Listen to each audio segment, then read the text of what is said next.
કાલ રાતનો પૂરો ઘટનાક્રમ સાંભળજો. પટેલ સમાજ અને ગુજરાતની તમામ જનતા એકવાર આખો વિડીયો સાંભળજો.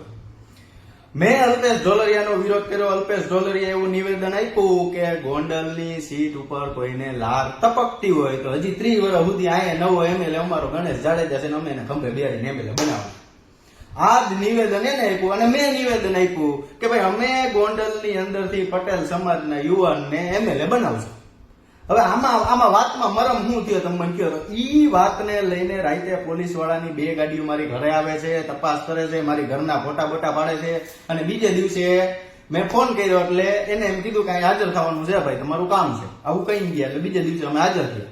હું મારા એડવોકેટને લઈને બપોરે 2-2:30 વાગે જેતપુરના પીઆઈ સાહેબ પાસે હાજર થયો. બીડી ઝાલા સાહેબ પીએસઆઈ એને ફોન કરી અને પીઆઈ હેરમા સાહેબ હતા એની પાસે હાજર થયો. બધી વાતચીત થઈને મને બેહાડી દીધો અને ભાઈ કે સમાધાન કરવાનું છે ને આપણે વિડીયો ડિલીટ કરી નાખવાના છે ને આપણે કઈ લાંબુ આમાં કરવા નથી.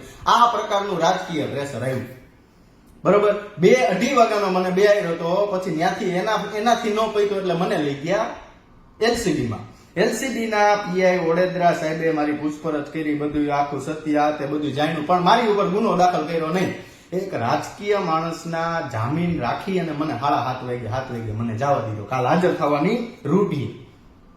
હવે સમાજને હું એવું કહેવા માંગુ છું, ગુજરાતને હું એવું કહેવા માંગુ છું કે આપણે કોઈ એમ કેમ પ્રકારે કોઈને કોઈ એવા શબ્દો કીધા નથી કે આપણે કોઈ પ્રકારના એવા વિડીયો મૂક્યા નથી. અલ્પેશ ઢોલરિયાએ નિવેદન આપ્યું, મેં એવું નિવેદન આપ્યું તો અલ્પેશ ઢોલરિયા ઉપર ફરિયાદ થવી હતી ને મારી ઉપર ફરિયાદ થઈ. તો એટલે મારા જૂના કેસ ખોલી, જૂના કેસના વોરંટ બોરંટ લઈ આવીને આ પ્રક્રિયાએ મને ત્યાં બેહાડી દીધો.